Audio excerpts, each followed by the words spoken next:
A very interesting structure on the outside looks like a ribbon clad in ceramic scales made up of hexagons at different levels. Inside, the color scheme on the exterior is also very interesting. This color was specially chosen to blend as smoothly as possible with the tone of the granite retaining walls, and also to match is in the Serralves villa that the Mauriцио Kаттелana exhibition is being held. And he really is a very interesting artist, a creator, because Hello, friends.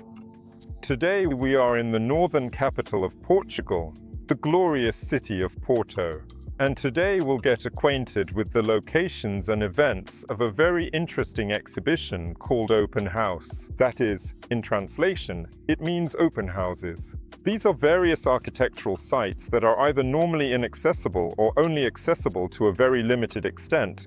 But during this festival they open their doors wide, and architects welcome guests there to tell them how these places were created, how they were built, and to introduce them to these rather interesting sites. Last year we attended one of these in Lisbon, and this year we found ourselves here. And I must say, we've already been amazed by an absolutely stunning project called House over the Douro, above the Douro River. It's a private house that was built for a family, a Portuguese family living abroad. So, it's their sort of summer house, where they come to stay and catch up with their relatives. The house is built almost vertically. Well, how else could it have been built, really? The plot itself is very steep, terraced, you see, and this property is spread over 3 levels. On the first level, there are 2 guest bedrooms and a small kitchen with a bathroom. The second level is the terrace level, which, in fact, serves as the roof of the first level. There's a swimming pool there. The view of the river is absolutely stunning, as well as of Vilanova de Delgada, that is, the satellite town on the other side of the river. And the main house is built over 3 levels. On the ground floor, there's a bedroom. Upstairs, there's the social area, the communal space, the living room, dining area, and kitchen, which also has a small balcony with a fantastic view. And on the third, attic-like level, there's another small bedroom, apparently for 2 children. The choice of exterior colors is very interesting. This color was specially chosen to blend as smoothly as possible with the tone of the granite retaining walls, and also to harmonize with the greenery that envelops these very walls. Inside, everything is quite austere, I would say, in a Portuguese way. There's a slight touch of modernism, with some pieces reminiscent of Marcel Breuer. The bathroom is very small, but at the same time quite charming, and it has a skylight to provide natural lighting there as well. And of course, given the compact and complex spaces, the built-in furniture was custom-made according to the architect's design, specifically for this property, for this house.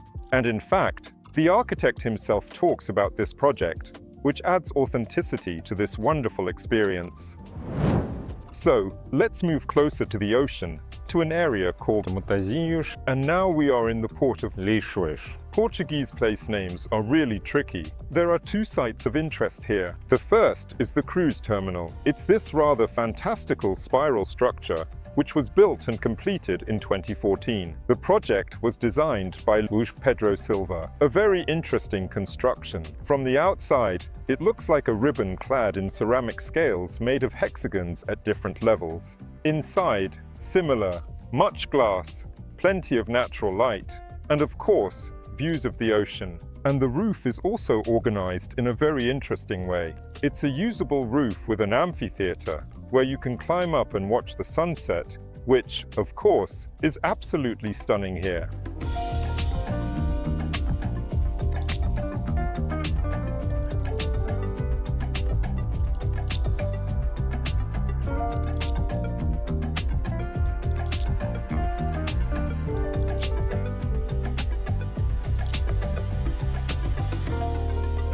The second site is an old crane.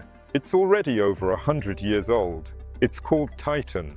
It was used for loading and moving cargo and containers within this port.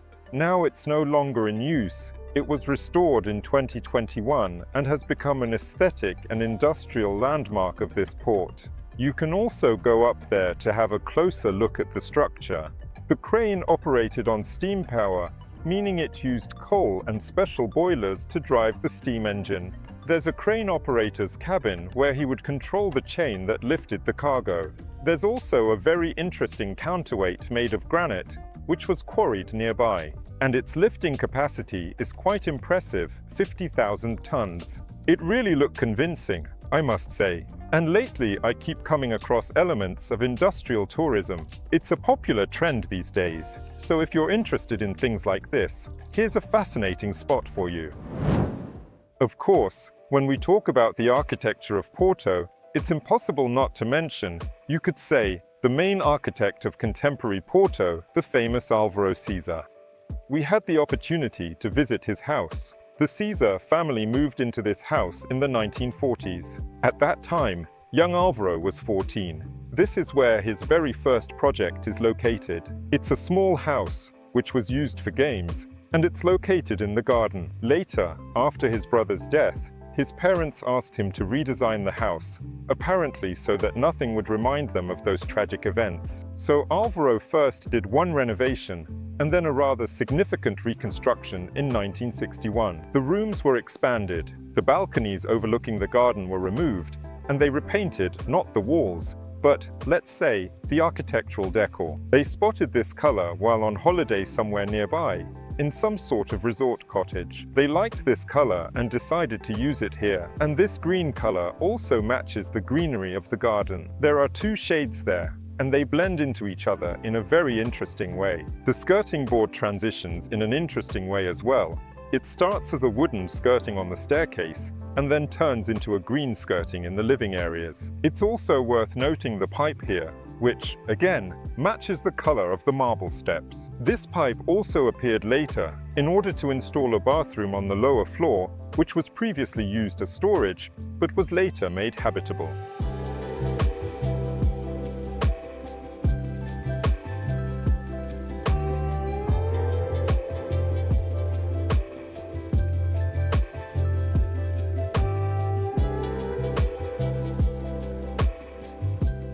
Alvaro Sizı is very fond of working with wood, so many elements here are very well thought out.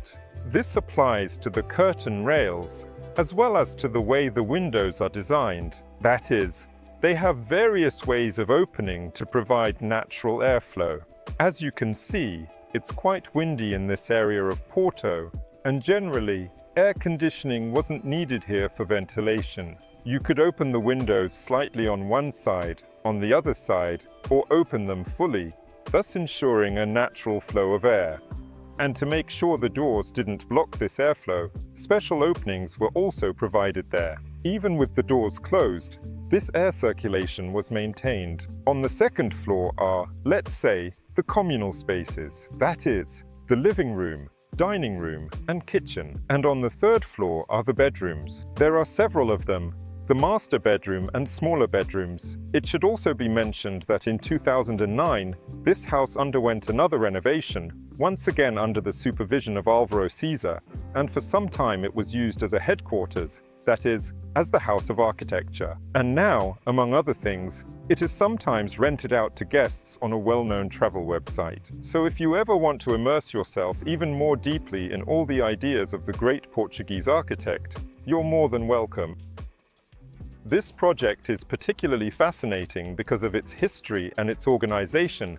I would even say, 4 families joined forces, bought a plot of land just on an ordinary street, and invited architects from the Urs architecture studio to build them a residential house. It's like a mini residential complex. Here, there are 2 3-bedroom flats, 1 2-bedroom flat, and 1 1-bedroom flat, which is on the very top floor. So, people have built themselves, well, not a huge, but a multi-apartment building, you could say. Architecturally, everything is as modern as it gets. This building was only completed last year. These parapets are really interesting. On the one hand, they provide shade, and on the other, they create an unusual graphic effect. Inside, there's a courtyard with parking spaces for cars, and there are quite spacious balconies as well. Accordingly, the communal areas face the street, while the bedrooms overlook the courtyard because it's quieter there and you get the morning sun, whereas here you get the evening sun. So, the orientation is quite interesting. In terms of design, everything is absolutely minimalist. but I liked that the walls here aren't white, unlike most Portuguese homes. So it's a very light, creamy shade, perhaps like baked milk, and it goes very well with the pink, which is also typical Portuguese marble. The large format tiles look great. There's a minimum of furniture, probably because, as I understand it, no one lives here yet. But the kitchen island is installed, and all storage is in a separate pantry, which in terms of space organization is actually quite advanced. In this private bedroom, all walls are curved. It's a trendy solution, but in my opinion, not justified. To be fair, there is something to it, a certain graphic quality. What isn't clear, a common problem in all Portuguese homes, is that power sockets haven't been properly sorted here. They're in random places, and on some of the long walls, there aren't any. The lighting situation isn't clear, because in this large open space of the living room, dining area, and kitchen, there are two sources at opposite ends of the wall, with a fitting for a chandelier meant to hang over the table, and that's it. Given the lack of sockets, using ambient lighting like floor or table lamps isn't sorted out in a good way. But still, the project is great. And of course, the opportunity to visit private houses like this as part of an open house is wonderful. In 2017, the aforementioned Casa Arquitectura moved to this location. This is a former wine factory. Accordingly, it has been restored. The space has been turned into offices and some kind of exhibition areas. And now, in fact, you could say that Portuguese architecture is based here. Of the things happening right now, the exhibition by Vladimir Moskalenko is worth mentioning. He is a master, an architect, and a sculptor of kinetic sculptures, which are also used in urban planning. There's also a workshop for beginner architects, where they build things out of cardboard. And that's basically it, I suppose. As for the restoration, all the historic buildings have been preserved and adapted for new purposes, and they've added a couple of rather brutal elements, sort of models, concrete models of staircases. These elements are completely non-functional, but they are undoubtedly related to architecture.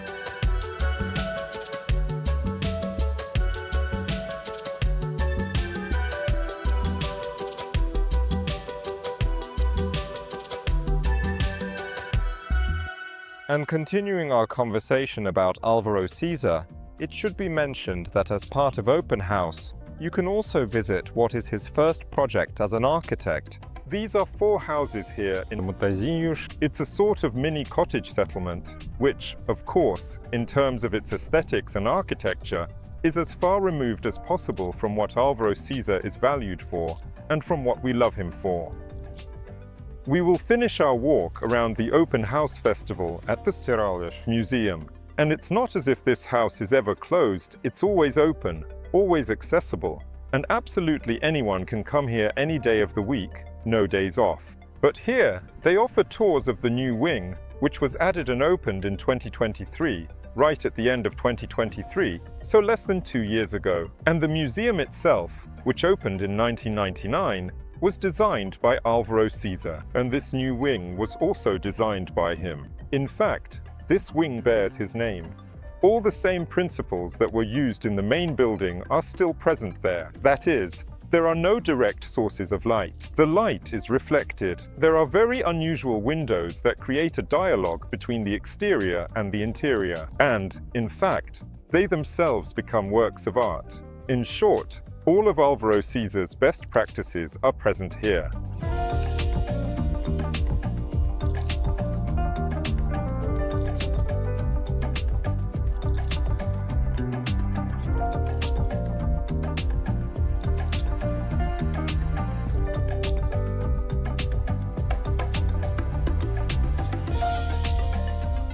But in reality, this was merely just an excuse for me to come here to this particular place, because it is precisely here, specifically at the magnificent Serralves Villa, that the highly anticipated Mauriцио Kаттelana exhibition is currently taking place. And he is truly a very interesting artist, a creator, because he trolls literally the entire art community, the whole contemporary art establishment, with his provocations. He is very controversial in himself, but nevertheless, his works are absolutely narrative.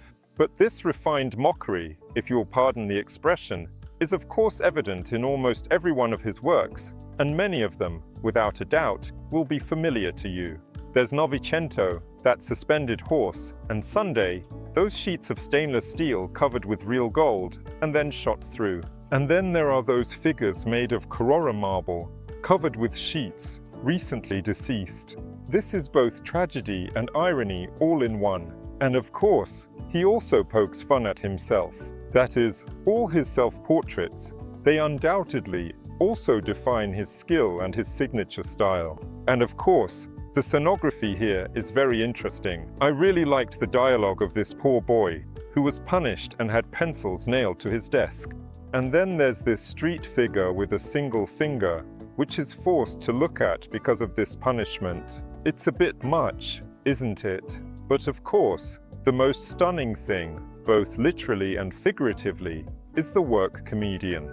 That is, it's that very banana, famously taped to the wall, which was sold for some absolutely fantastic sum of money.